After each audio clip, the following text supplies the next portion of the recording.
Hi നമസ്കാരം, ഷൈലാസ് കിച്ചണിലേക്ക് എല്ലാവർക്കും സ്വാഗതം. ഞാനിന്നിവിടെ ഒരു കേക്ക് ചെയ്യാമെന്ന് വിചാരിച്ചു. അപ്പോൾ എന്ത് കേക്കാണെന്നറിയണ്ടേ? Robusta cake. ഞങ്ങൾ പറയുന്നത് ഇതിന് ചിങ്ങമ്പഴം എന്നാണ് കേട്ടോ പറയുന്നത്, റോബസ്റ്റേ.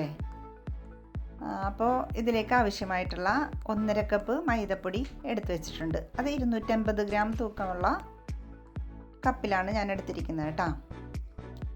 പിന്നെ 1/4 ടീസ്പൂൺ ഉപ്പ്, പിന്നെ 1 ടീസ്പൂൺ വാനില എസൻസ്,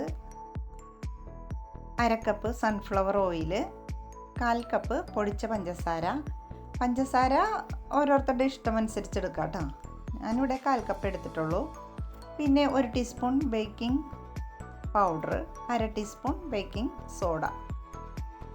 ഇത്രയും ഇൻഗ്രീഡിയൻസ് ആണ് കേട്ടോ നമുക്ക് ഈ കേക്ക് ഉണ്ടാക്കാനായിട്ട് ആവശ്യമുള്ളത്. പിന്നെ ഇതിലേക്ക് മുട്ട ചേർക്കുന്നില്ല കേട്ടോ.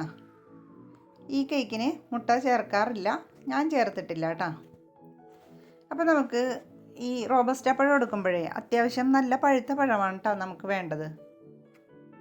അപ്പോൾ ഓരോരുത്തരുടെ മധുരം അനുസരിച്ചാണ് നമ്മൾ പഞ്ചസാര ചേർത്ത് കൊടുക്കേണ്ടത്. അത് പ്രത്യേകം ശ്രദ്ധിക്കണം കേട്ടോ.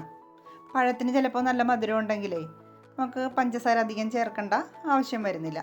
അപ്പോൾ ഈ റോബസ്റ്റയുടെ തൊലിയെല്ലാം കളഞ്ഞിട്ട് നമുക്കൊരു പാത്രത്തിലേക്ക് ഇട്ട് കൊടുത്തിട്ട് ഒരു ഫോർക്ക് കൊണ്ടാണ് ഞാനിവിടെ പഴമൊന്ന് ഉടച്ചെടുക്കുന്നത്. മിക്സിയുടെ ജാറിലിട്ട് അടിച്ചാൽ ഇത് വെള്ളം പോലെ ആയിപ്പോകും. അതുകൊണ്ടാണ് ഫോർക്ക് കൊണ്ടോ സ്പൂൺ കൊണ്ടോ നമുക്കൊന്ന് ഉടച്ചു കൊടുക്കാവുന്നത് കേട്ടോ. അപ്പോൾ ഇത് അധികം ആയിട്ട് ഉടച്ചു കൊടുക്കേണ്ട ആവശ്യമില്ല. നല്ലപോലെ പഴുത്ത പഴവുമാണ്, തരിതരിപ്പായിട്ടിരിക്കണം. പിന്നെ ഇതിനകത്തേക്ക് ആവശ്യത്തിനുള്ള ഉപ്പിട്ട് കൊടുത്തിട്ടുണ്ട്. പിന്നെ പൊടിച്ച പഞ്ചസാര എടുത്തിട്ടുണ്ടായിരുന്നല്ലോ, അതും കൂടെ ഇട്ടൊന്ന് യോജിപ്പിച്ച് വെക്കാം.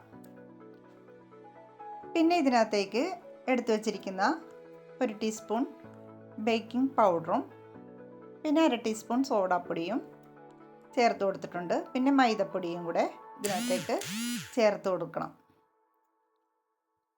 പിന്നെ എടുത്തു വച്ചിരിക്കുന്ന വാനില എസൻസ് ഉണ്ടായിരുന്നല്ലോ 1 ടീസ്പൂൺ, അതും കൂടെ ചേർത്തിട്ടുണ്ട്. പിന്നെ സൺഫ്ലവർ ഓയിലും 1/2 കപ്പ് സൺഫ്ലവർ ഓയിൽ എടുത്തിട്ടുണ്ടായിരുന്നല്ലോ. അപ്പോൾ ഇതെല്ലാം നല്ലതുപോലെ ഒന്ന് ഇളക്കി യോജിപ്പിച്ച് വെച്ചിട്ടുണ്ട്. പിന്നെ ഞാനൊരു ബേക്കിംഗ് പാത്രം എടുത്തിട്ട് അതിനകത്തേക്ക് അല്പം എണ്ണ തൂവിയിട്ട് അല്പം മൈദാപ്പൊടി ഒന്ന് തൂവി കൊടുത്തിട്ടൊന്ന് കൊട്ടിയെടുത്തിട്ടുണ്ട്. അതിനകത്തേക്കാണ് ഈ കൂട്ട് ഇട്ട് കൊടുക്കുന്നത് കേട്ടോ.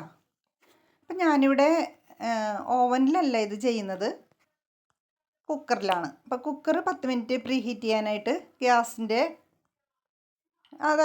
അടുപ്പിൻ്റെ മുകളിൽ വെച്ചിട്ടുണ്ട്. അപ്പോൾ പ്രീ ഹീറ്റായ ഇതിലേക്ക് ഒരു 50 മിനിറ്റ് നമുക്ക് ഇത് ബേക്ക് ചെയ്യാൻ വെച്ചിട്ട് 50 മിനിറ്റ് ആയിട്ടുണ്ട് കേട്ടോ ഇപ്പോൾ.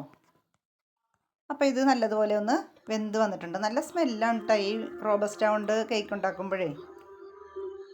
അപ്പോൾ ഇത് നമുക്കൊന്ന് ഒന്ന് തണുത്ത് കഴിഞ്ഞിട്ട് നമുക്കൊന്ന് ഒരു പാത്രത്തിലേക്ക് കമത്തി ഇട്ട് കൊടുക്കാം. അത് എന്താണ് നിങ്ങൾ കാണിച്ചതെന്നോ, നല്ല പാകത്തിലാണ് 50 മിനിറ്റ് വെച്ചിട്ട് വന്നിരിക്കുന്നത്. അങ്ങനെ അത് മുറിച്ച് നമുക്ക് കഴിക്കാവുന്നതാണ്.